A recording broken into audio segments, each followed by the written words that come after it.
Welcome to Our Weird World. I'm your host, John Henson, and got feedback from the new little bit we added last week. Seemed pretty positive.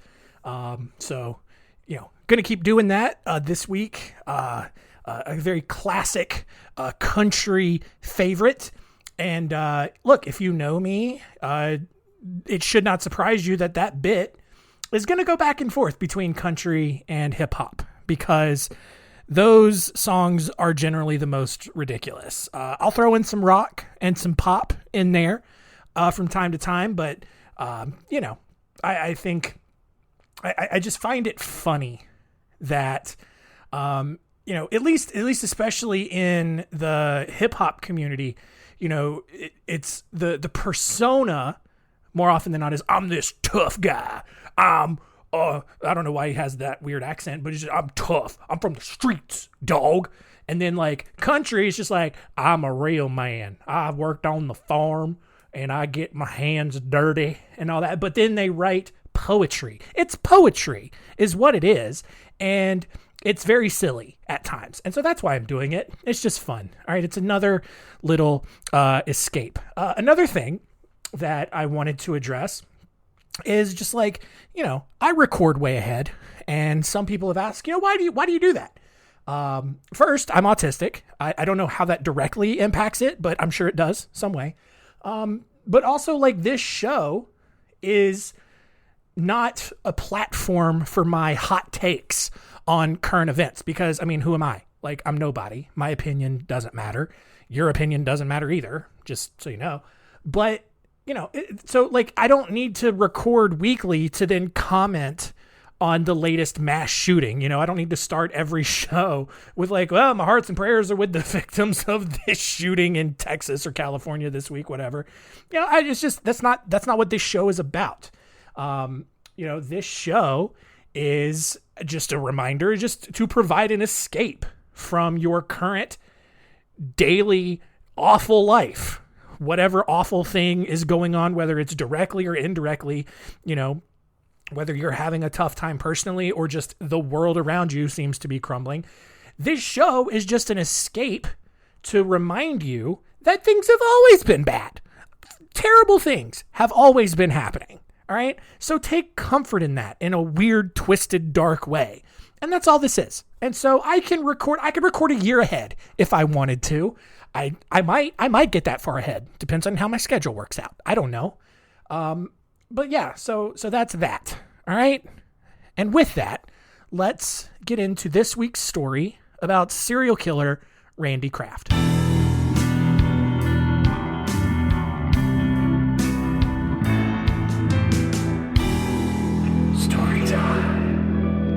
Randy Kraft was born on March 19th, 1945 in Long Beach, California. Although his father wasn't around much because he worked long hours, Randy still grew up in a relatively normal, loving household, which is rare for serial killers. By the time he was in high school, Randy had become a really conservative, hardcore Republican, and he actually planned on running for senator once he was old enough. And I mention that because of this next little bit of information that is very pertinent to the story. Although he dated various girls in high school, many people suspected that Randy was gay, and they were right. Randy went on to enroll in Claremont Men's College and then joined the Claremont Reserve Officers Training Corps, where he attended several pro-Vietnam War rallies.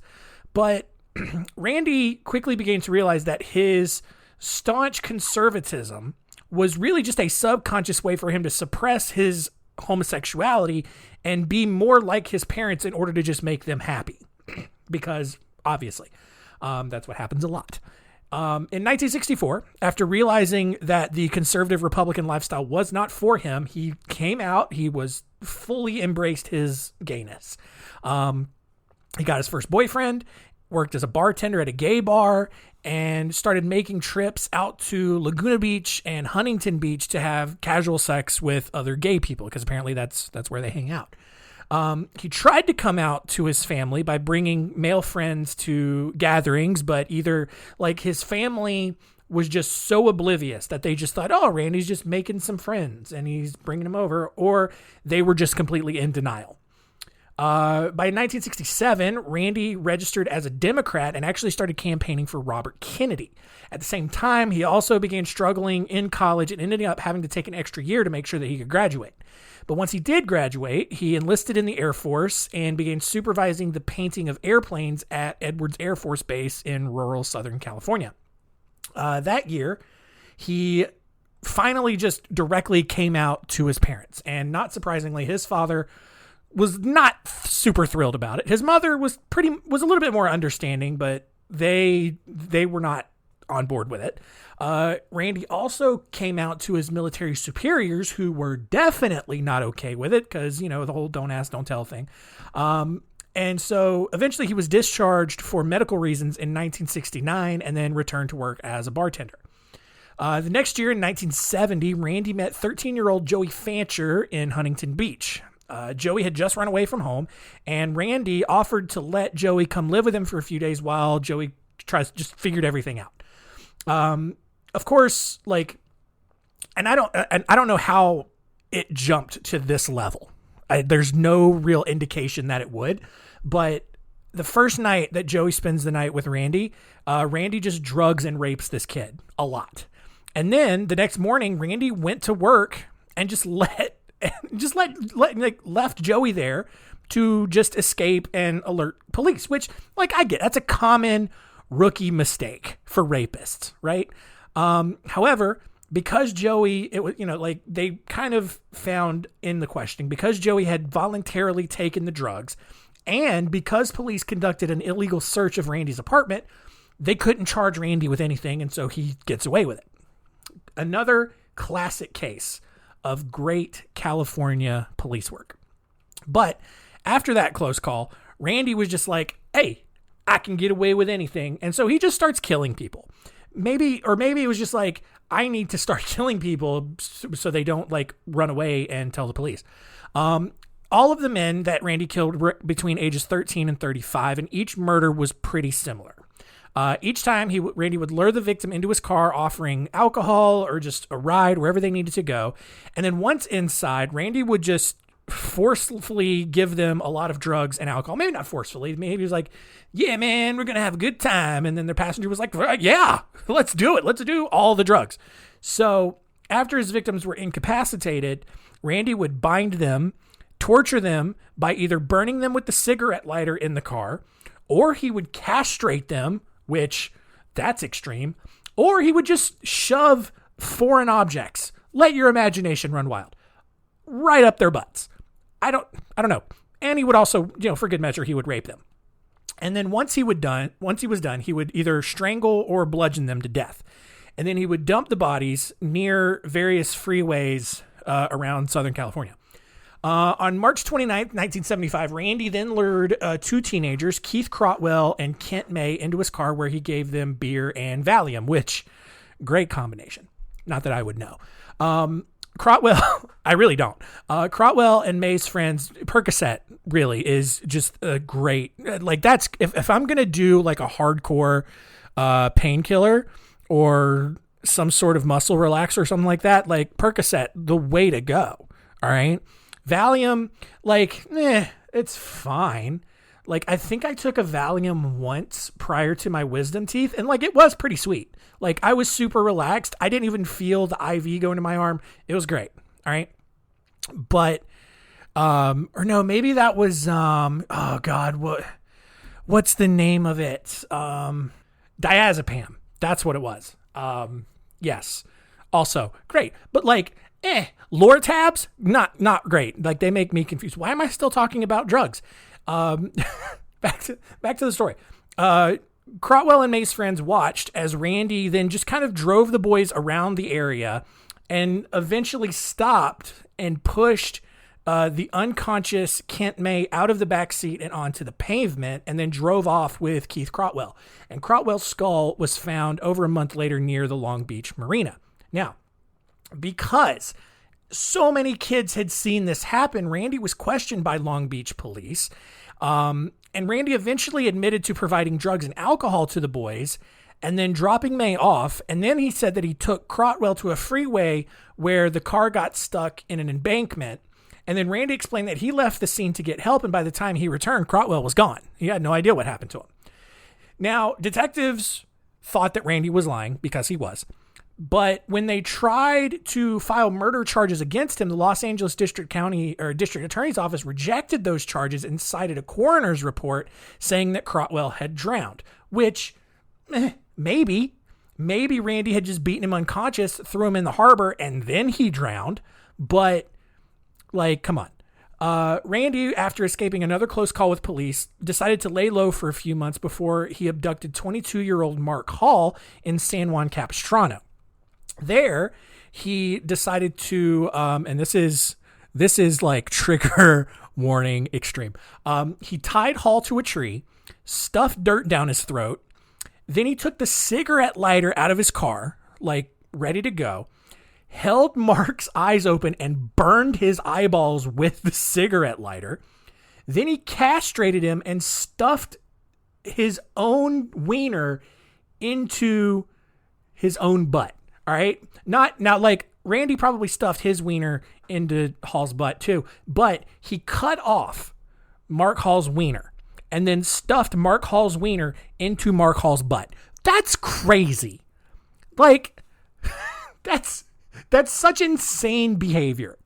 And I don't know why I'm laughing. It's just a defense mechanism because this is awkward, honestly. And it's terrible. By the late 1970s, California police were wholly confused because not only were they dealing with every dead body near a freeway that Randy was responsible for, but there were two other killers, Patrick Kearney and William Bonin, who we discussed in episode 88, or Kearney we discussed in episode 88.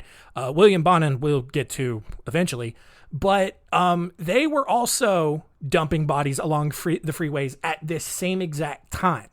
All three of these guys were labeled as the freeway killer, mostly because California police lacked the creativity in addition to the vitally important ability to actually catch these people. It's just like, oh yeah, it's the freeway killer. Like they thought it was just all the same guy, which wouldn't be that out of reason for it to be the case. But also, like, guys, my brain is so fried right now. All right. I'm not going to lie to you.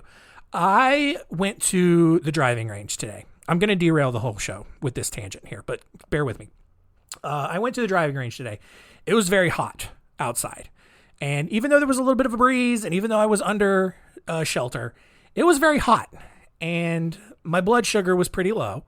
And, I had some water, but man, I got pretty woozy and, started to white out a couple of times there. And I think that I have brain damage now because of it. Because I can't think. I can't concentrate. I can't think of things. My words aren't coming to me. So that's why. All right. Now you know. All right. But whatever. It's fine. By 1983, back into the story. 1983, Randy had killed more than 60 people in California, but he had also killed people in Oregon and Michigan. At least that's what later police attributed to him. We really only know about the people that he killed in California. But in the early morning hours of May 14th, 1983, two California Highway Patrol officers watched a Toyota Celica swerve and change lanes pretty erratically down Interstate 5 near Mission Viejo. Officers pulled the car over and Randy got out, threw a beer bottle onto the pavement and just raised his arms in surrender. Like, just the easiest catch of a serial killer probably ever, other than like a serial killer voluntarily turning himself in like John Wayne Gacy did. Just like Randy just pulls over and he's like, okay, you got me, you guys, way to go. While one officer performed a field sobriety test, the other officer found a passenger in the car slumped over and covered by a jacket and several beer bottles. That officer quickly realized that passenger was dead and found evidence that the man had been choked. Now, Randy was initially just charged with drunk driving. And I guess, like, I don't know if they just thought that the dead body in the passenger seat was just like a weird coincidence, but It wasn't until they found more alcohol and tranquilizers in the back of the car that they thought, oh, maybe Randy did actually just kill this guy, because, I don't know, maybe people in California drive around with dead bodies in their car all the time. I don't know. They also found a binder in the trunk containing a coded list of 61 terms and phrases that police later connected to each of Randy's victims. So that's how we got this number 60. 2 days later, Randy was officially charged with 16 counts of murder, 2 counts of sodomy, and 1 count of emasculation, which I don't know what that means, probably the castration part. However, police ultimately connected him to 67 murders, 22 of which the victims still have not been properly identified. And Randy wasn't really about to cooperate. His trial began 5 years later and included over 150 witnesses and over 1,000 exhibits of evidence, which included Randy's own hair and fingerprints from the murder scenes. And somehow, and maybe it was because they had to go through all of this evidence, this trial lasted for more than a year and ended up being one of the most expensive trials in Orange County, California history. Here's the thing. After 3 days of closing arguments and 11 days of deliberation by the jury, I don't know why it takes that long to deliberate. I mean, maybe they had to go through and deliberate on all of the counts. Like, it was 19 official charges, and maybe they had to go through all of them. But also, like, how difficult is that? Hey, charge number 1, did Randy kill that guy? Yeah, he did. Absolutely. There was his hair. There's his fingerprints. Randy even said he did it. So yeah, guilty. Whatever. Death penalty. Let's go to the next one. That shouldn't take that long. I don't know what I'm missing about jury deliberations. But in cases like this, they shouldn't even need to go into a whole nother room.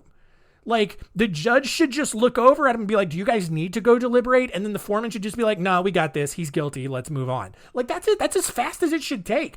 I don't know what's going on in California. But Randy was found guilty of all 16 murders, but he was only found guilty of one of the counts of sodomy. I don't know why. And the count of emasculation. He was sentenced to death on November 29th, 1989. And the California Supreme Court upheld that decision on August 11th, 2000, after 11 years of appeals. And as of today, or at least as of this recording, Kraft is on death row at San Quentin State Prison. California is not executing anybody anytime soon, so he'll probably just die in prison. And this dude he continues to just deny any of these charges against him. Even though there's a ton of evidence saying that he did it.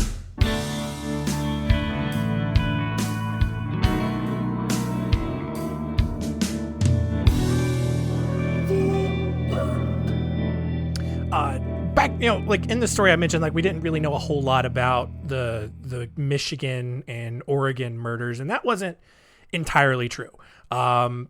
He killed at least 4 people in the Portland, Oregon area between 1980 and 1982.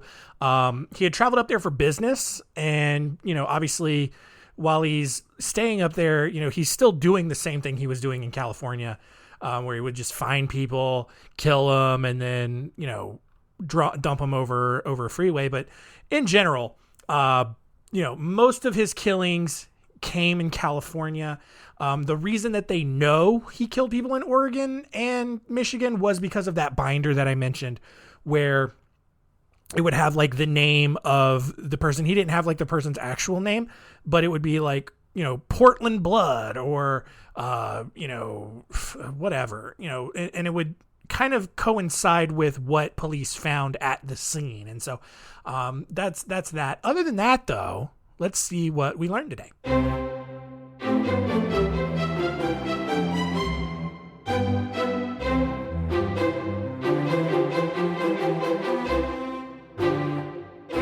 What did we learn? Number 1, Randy Kraft was an angry gay man who was angry mostly about being gay. And that's why he killed a lot of people. over 60 people. He was officially connected to, I think, 67 murders. Could have been a lot more than that, but yeah, just all that kind of stuff. Number 2, he, along with William Bonin and Patrick Kearney, were considered the freeway killers in California because at least Randy would just do horrible things to the genitals of his victims and then dump the bodies along the sides of freeways, which ballsy move because they can easily be found. Like, I mean, if you're going to like really do a murder, like dump the body where they're probably not going to be found. I don't know. But yeah, I mean, the fact that 3 serial killers operating in the same area at the same exact time all did the same thing, you know, and maybe one of them started it and then the other 2 were just like, hey, that's a pretty smart idea. If I do that, maybe they'll just all connect it to that first guy. Who knows? But yeah. And then number 3, Randy, he had accomplices, and I didn't mention this. This is kind of some new information here. But he had a couple of accomplices along the way. They didn't necessarily get in as much trouble. But there were several accomplices along the way, mostly people that he was romantically involved with. There was, what's his name? Where's his name? Where is his name? Jeff Seelig was one guy. Even farther down, a guy named Jeff Graves, another guy named Bob Jackson. There's another accomplice. They think there was another guy because of other blood and semen samples that were found at the scene of the crimes that didn't match Randy's or the victims. And so a lot of these were guys that Randy was romantically involved with, other gay fellas. Maybe they were angry or whatever. But Randy certainly did not act alone, but he was the mastermind behind all of these killings.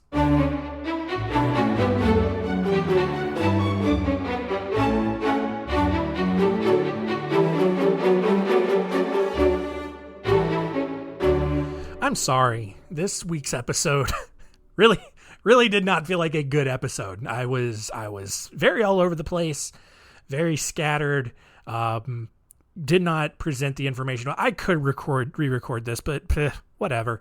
You got the gist of the story. Like, no one's using this show as a source for their research papers. Let's be honest. You're just here. Like I said at the beginning, this is just to be an escape. All right. And you got to escape. All right. You got to imagine a murderer cutting off the wiener of a victim and then stuffing said wiener into that victim's own butthole. And don't act like you didn't envision that, because you did. And if you didn't do it the first time, you're doing it right now. So, mission accomplished, honestly. Okay. And look, I'll try to do better for next week's episode. All right. When we talk about, our final serial killer of the month, Robert Berdella. Look at that transition. Already turning it around. All right. But yeah, Robert Berdella, not the most, prolific serial killer, but boy, we got a lot of details about how he killed the people that he killed, and it's going to be pretty extreme. All right. So there's your trigger warning. If you're not into it, if this week's visual was too much, next week's is going to be pretty extreme. So maybe you just want to, skip next week and come back for our October episodes where we're doing all the spooky themes again. Maybe. I don't know. But yeah, that's going to be it. Thank you for listening. Keep telling all your friends, and stick around for our poetry at the end of the show, and keep it weird.